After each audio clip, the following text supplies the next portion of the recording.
Itu kalau kita dikasih peringatan itu paling enggak seminggu atau 10 hari, ya paling enggak 2-3 hari lah. Kita dikasih peringatan hari Selasa, Rabu itu udah dieksekusi Pak. Belum sempat buka-buka kita yang kayak kanopi kita. Bapak bukan korban. Justru kalau mau jujur-jujuran, ya. tanah pengairan korban Bapak. Gitu. Iya. Ya nggak korban juga sih Pak. Korban Pak. Sob, saya tanya, ya. tanah pengairan untuk apa? Untuk pengairan. Terus kalau kemudian tanah pengairan dirubah menjadi toko, menjadi rumah, siapa yang korbannya? Jadi di sini kan aliran sungainya udah. Enggak, sini saya tunjuk dulu. Nih gini nih Bapak nih. Oke, siap. Gini. Tanah orang lain. Tanah negara. Ya, oke, tanah orang lain kan, ya, bukan hak Bapak. Oleh Bapak ditinggalin, Bapak nggak bayar pajak, Bapak nggak bayar sewa. Yang korban itu siapa? Korban yang nggak ada korban sih Pak. Ada, tanah itu korban. Karena nggak ada yang lapor. Hah? Nggak bisa, tanah itu korban. Kecuali ya negara. Enggak, bukan. Oke. Tanah itu korban. Kenapa Bapak mengambil yang bukan hak Bapak? Ya biasanya kalau korban kan itu dari sisi manusia orang. Oh enggak, tanah juga korban. Siap, bisa dikatakan korban. Jadi banjir?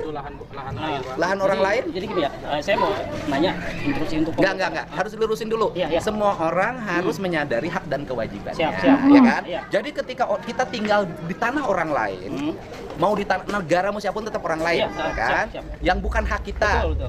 Tanah pengairan ya untuk aliran air. Iya, kemudian ketika tanah pengairan untuk aliran air, airnya nggak ngalir, airnya korban nggak? Bapak. Iya, jadi bukan Bapak korban pergusuran. Iya, jadi gitu Pak. Nah, oke. Bapak orang mana? Saya orang Jamur. Jamur. Kemarin kantor saya yang di pinggir jembatan. Terus itu. Bapak di situ bikin counter. Iya, betul. Ya, makanya. Kantor tinggal di situ juga. Bapak sudah tinggal di situ. Iya, jadi counter di situ usaha, tidak bayar. Iya. Ya kan? Bayar. Tidak bayar. Terus dibongkar. Kalau saya balik, iya, gimana kalau kita hitung ke belakang Bapak di situ kasih sewa? Oke, siap. Saya sih cuma mau nanya, Pak. Enggak. Ini saya mau nanya. Ya, kita benerin. Iya, saya mau nanya. Ini instruksi dari siapa ya? Saya yang Mungkin instruksikan. dari Bapak. Nah, saya kan pengen tanya doang nih ya. Urgensinya gitu, Pak. Urgensinya penertiban setiap orang tidak boleh tinggal di bantaran sungai yang itu tanah negara. Tanah negara? Iya. Ya kan kalau ini Pak, tanah negara kan juga bisa dimanfaatkan. Kata siapa? Iya, kata undang-undang.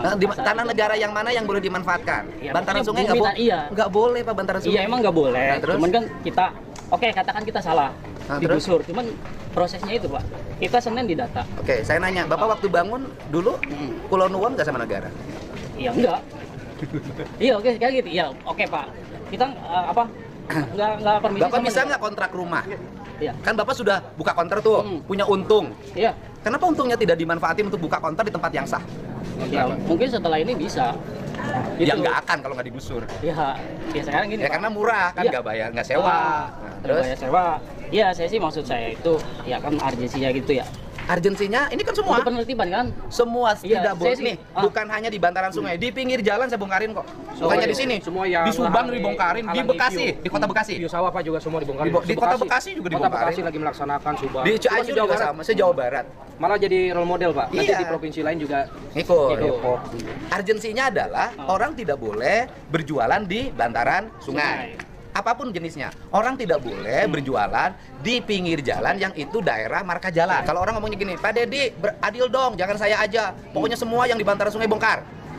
Gitu. Iya begitu. Ya adil saya semuanya. Ya Pak Bupati. Iya betul Pak. Cuman ya itu Pak, saya mintanya ya kemarin ya. 1, Senin kita didata, 2 kita dikasih surat peringatan. Biasanya tuh ya setahu saya, itu kalau kita dikasih peringatan itu paling enggak seminggu atau 10 hari, ya paling enggak 2-3 hari lah. Kita dikasih peringatan hari Selasa, Rabu itu udah dieksekusi Pak. Belum sempat buka-buka kita yang kayak kanopi kita yang masih berharga. Kalau kita bongkarin sedikit-sedikit mungkin masih bisa dipakai di tempat berikutnya Pak. Tapi karena langsung dibongkar, ya apa daya gitu. Harusnya kan kita dikasih waktu juga Pak buat bongkar-bongkar. Nah itu menurut saya ya maksudnya nggak adil maksudnya. Iya karena Bapak juga nggak adil tinggal di tempat negara, nggak bayar pajak, nggak ngapa-ngapain. Iya oke Pak. Nggak ngapa-ngapain ya kita nggak ngapa-ngapain gimana ya Pak? Nggak ngapa-ngapain juga kan. Pak, Bapak masih mending ada surat peringatan. Iya. Yang kali saya nggak pakai, datang langsung bongkar. Bapak masih mending ada surat peringatannya. Yang sana saya nggak ada surat peringatannya Pak, datang langsung bongkar Pak. Di Indonesia itu paling Pak, nggak gini Pak ya? kalau nggak untuk saya sekarang silakan nggak ada peringatan ya. Untuk ke depan mungkin nanti ada penggusuran di tempat lain ya kalau bisa sih pikirin juga bahan-bahan material orang yang udah digusur ya paling nggak kasih waktu Pak 2-3 hari. Misalnya ngasih peringatan hari Selasa 2-3 hari bisa. Nanti ya ditulis aja di surat peringatannya tanggal sekian harus segera dikosongkan. Tapi kemarin kan nggak ada tanggal, nggak ada jam. Kita dikasih surat peringatan doang. Kalau misalnya ditulis tanggal sekian harus dibongkar, kita kan prepare. Kita harus bongkar ini, bongkar itu. Kayak asbes kita masih bisa manfaatin, masih bisa berharga juga. Tapi kalau udah nggak dikasih waktu kayak gitu kan, akhirnya ya udah hancur semua. Gitu, Orang Pak. Indonesia Pak, Iya. kalau mau bongkar kasih surat peringatan 1-2, ketiganya keburu rame nggak jadi. Sebulan lebih Pak pada di surat Pol PP Pak untuk sosialisasi dan peringatan. Harusnya juga orang yang tinggal di bantara sungai itu, begitu yang lain sudah dibongkar menyadari diri. Iya Pak. Harus persiapan bahwa oh saya salah nih tinggal di ini. Apalagi bapak kelas menengah. Malah Kita bicara keikhlasan. Sebentar, Iya, bentar. iya, Nih iya. saya kasih tahu sama Akang ya. Iya. Seharusnya kan tinggal di bantaran sungai. Iya. Tanahnya tanah negara. Iya betul. Bangunannya bangunan pribadi. Bangunan pribadi. Duit pribadi. Tidak bayar pajak. Tidak bayar pajak. Iya kan? Karena emang tanah negara. Iya, gratis kan? Iya. Seharusnya kos yang gratis itu dari dulu ditabungin. Iya. Sehingga bisa membangun di tempat lain yang milik pribadi. Iya. Itu cara usaha yang baik. Iya bisa seperti itu. Kalau misalnya digusur, dikasih waktu, kita bisa tuh copot-copot, kita bangun ke tempat yang kita nggak bakalan dari nol lagi gitu Pak. Maksudnya kita manfaatin material yang kita bisa copot. Kalau kemarin kan nggak langsung keduk habis, ya udah kita cuma bisa pasrah karena emang kita salah bangun di tanah negara di pengairan. Iya. Cuman yang saya prihatin ya itu kita nggak dikasih waktu buat prepare bongkar-bongkar material yang bisa dimanfaatin. Nah, kita bangun juga kan biar lingkungan juga rame Pak. Kalau sekarang kan kiri kanan sepi, takutnya ada begal. Ya, Kalau jadi kemarin gini, kan rame gitu. Kalau menurut saya sih selama ini di sini nggak ada yang peduli terhadap lingkungan dan tidak mencintai lingkungan. Punten ya. Di sini saya lihat orang hanya ingin eksploitasi, mengambil keuntungan. Setiap orang pikirannya ngambil keuntungan. Ada sungai pengen ngambil keuntungan, bantaran sungai pengen ngambil keuntungan, jalan pengen ngambil keuntungan. Akibatnya apa? Sampah bertumpuk tidak ada yang ngangkat, rumput tinggi tidak ada yang babat. Tapi sama tanahnya pengen. Sampah. Ya kan? Artinya bahwa tanah ini sedih sebenarnya. Pokoknya saya intinya iya, saya salah karena bangun di tanah negara di perairan. Ya cuman ya itu tadi saya sayangnya Saya juga salah jadi Ah. gubernur belum bisa mensejahterakan warganya. Nah, itu. Ya kan? Iya. Kalau Bapak kaya-kaya mungkin nggak akan bangun di bantaran sungai. Ya. Oke, ya. Pak.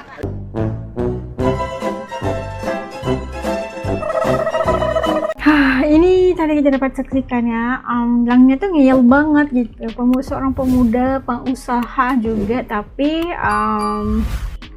apabila digusur dia nggak marah, dia kayak gimana ya, mempersoalkan di mana keprihatinan KDM gitu. Karena apa? Karena udah dikasih notis penggusuran tapi tidak diberi waktu untuk copot-copot gitulah.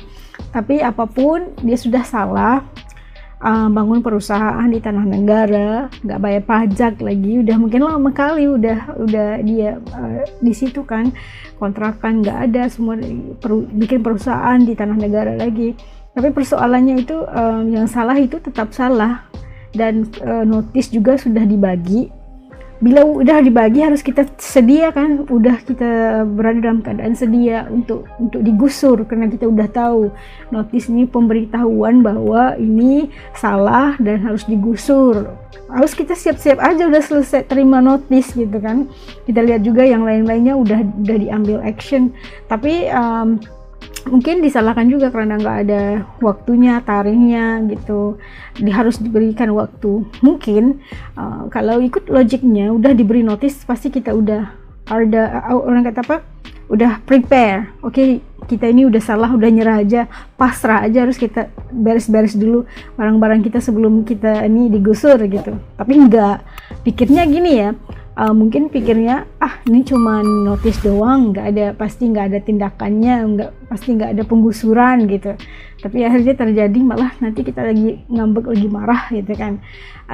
Apapun inilah wawasan anak muda yang kalau tidak diperbaiki oleh pemerintah akan menyebabkan satu bebanan buat pemerintah, bukan hanya untuk Provinsi Jawa Barat tapi juga untuk seluruh Indonesia. Dan ya ini yang sering dikatakan oleh KDM, rakyat itu harus tahu bagaimana ya, ini bukan tanah kita gitu kan, harus kita prepare gitu. Ini kayak adik Aura Cinta ya, kayak Aura Cinta itulah yang mempersoalkan KDM tentang penggusuran rumah dia itu kan. Tapi apapun yang salah tetap salah, udah kita dimanfaatin banyak tanah negara itu, sampai waktunya untuk digusur ya harus nurut ya. Dan ya itulah yang dilakukan oleh KDM. membersihkan atau tidak diambil kesempatan ke atas tanah negara. Dan attitude, behavior harus diubah bagi membolehkan Indonesia maju. Dan di kedepannya masa depan Indonesia itu lebih baik. Okey, kalau menurut kalian kayak gimana, itu pandangan peribadi As. Kalau teman-teman gimana, titip komen di bawah supaya As juga tahu pandangan dan rasa kalian mengenai isu ini. Sampai kita ketemu lagi insya-Allah dalam video. Jaga diri semua. Assalamualaikum. Dadah.